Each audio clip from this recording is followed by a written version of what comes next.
Hello again from Cherry in Florida. This is my latest project, plaid Christmas clock. So I've just brought you into Design Space to explain to you what all the pieces are.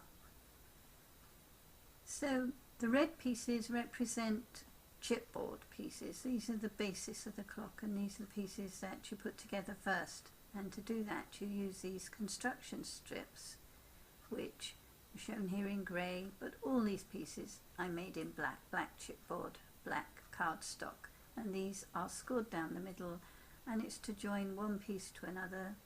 You glue them together and join the two pieces, and I put them on both the back and the front side of each join, which I'll show you on the clock in a few minutes. So other than that, we've got these decorative paper pieces that go over the top of these pieces. If I bring it to the front, you can see what I mean. And they go here, and it's this shape because the clock face, the clock that I've got to go on there, I will explain to you in more detail in a moment, but it fits in this hole here. If you don't use that clock piece, you're going to need to change this. And I'll just put this back up here.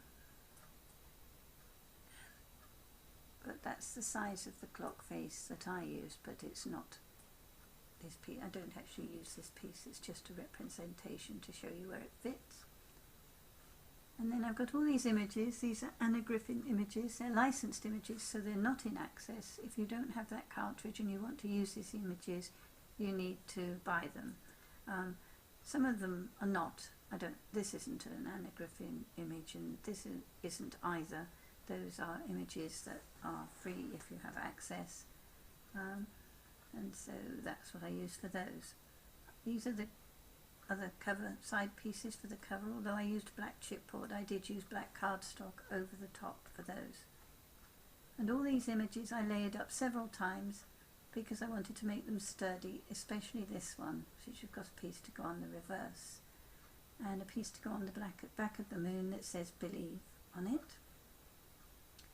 The piece that goes on the roof won't print big enough. Design Space won't let you print a piece that's nearly 10 inches long. So I did it in two pieces, but if you match them up carefully when you put it on there, you won't see the join, and that's what I did.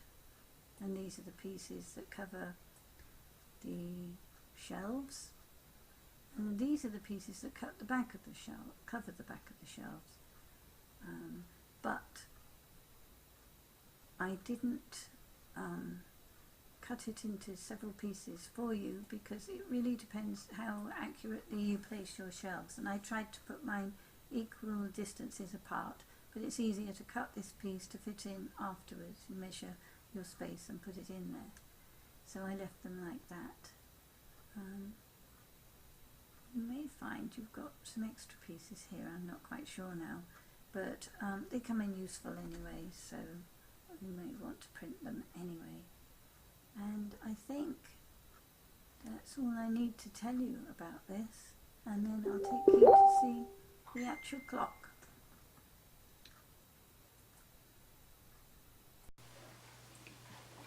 Hello again. So here's the finished clock, and I will just tip it back a bit, move it down there, so you can see everything close up. And I'll just explain to you how it all goes together. I get all the chipboard pieces first, and I put those together using the construction strips, which are all should be in black to match the chipboard. I use graphics medium weight chipboard, which I get from Amazon. It's about $8 for 25 sheets, 12 by 12. And I put the construction strips on the inside and on the outside of every join before I put the rest of it together. And then I layer the decorative papers on top, and then I put the decorations on and slide the clock in and put the feet on the bottom last. So this clock has got little boxes, trunks, whatever you like to call them, and I got those from Hobby Lobby, and they open up like this. Hobby Lobby had them 50% off when I went and bought them, and they worked out at $2 each, which I thought was very good. But you can go in with a coupon and get these. The bell, which I've used for the feet as well, came from Dollar Tree in a pack like this. And they were $9 for $1, nice big bells. And I decided to use them for the feet because I didn't want to use the Tim Holtz one for this, because I didn't want to obstruct this shelf at the bottom. So I pressed them as flat as I could between my fingers first, and I stuck them onto little matching squares of chipboard, and I adhered them with hot glue. In fact, they would fit even better if I put them onto a slightly wider clock, but I didn't want this one to be or deeper, because I didn't want the little boxes to disappear too deeply into the shelf openings. And the clock is from AliExpress, and they look like this when you get them, and they cost me, and they have all different designs, and they cost me only $2.37 each. They do vary by a few cents from time to time, a little bit up and a little bit down, but whatever they are is generally a very reasonable price, considering that you pay more for just this clock movement and have to assemble these hands yourself. So I think they're rather good. So there's a special opening cut into the front, and this clock fits into it perfectly, and you glue behind the clock face before you put it in there and hold it in place. If you wanted to substitute your own clock face, you can easily make one in Design Space. You'd have to change the hole that I've put there for this one, unless you use exactly the same size clock face. But I would probably fill up the hole by welding a piece in there and then making another hole for the spindle about half an inch wide, or I usually do a bit less than that. Actually, the spindle is something like 0.33 inches in diameter.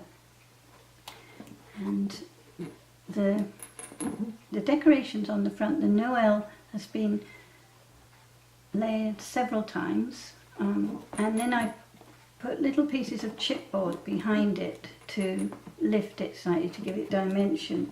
I often use chipboard instead of foam squares. I have a lot of waste pieces of chipboard, and I just cut little pieces off, something like this, little strips. Cut them into small pieces, glue them together, maybe lay them 2 or 3 times and put them behind things like this. I prefer them to foam squares because firstly they don't show as much, or in fact I don't think they show at all if you try and look sideways. You can't really see them, and they don't squash like foam squares do, and they don't cost you anything if you've got lots of little pieces of chipboard left like I do. And then on the side of the clock there's these trees. In fact, I think most of the images, like I said when I was showing you on Design Space, are from Anna Griffin, but I really think they're very nice traditional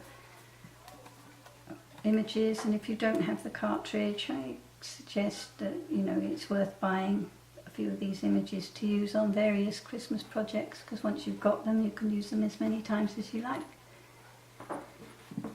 This Santa and sleigh is also layered up several times so that it's nice and sturdy, and the back is layered so that the silhouette is there as well, but because the moon is behind the it's in front of the sleigh on the back.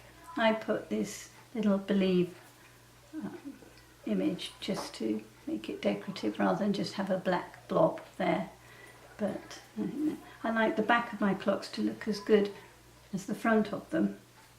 This is the little door where you have access to the battery. I don't make them especially sturdy particularly, or put hinges on them very often, because you very rarely need to go in there to change that battery. And I usually put those little tiny neodymium magnets that you can buy from eBay and probably AliExpress and Amazon, and I layer them, I sandwich them between these layers, and that's how it closes. And this is a little wreath and bells, and this little piece I put here because I wanted to make it a sort of commemorative keepsake clock, and I hope to make one each year, and so I put that, and I made Cricut write it all out for me. You could get Cricut to write your own if you like. The font, in case you're interested, and you can't get it to access it, when you click on it, it's called Elizabeth, and it's a font that's just included in Access. And I think, oh, I forgot one last thing. At the end, I usually spray the clock with this, and it's a sealant, and it helps preserve the paper and the colours and everything else. I usually spray it with maybe 2 or 3 light layers, with, a little time apart.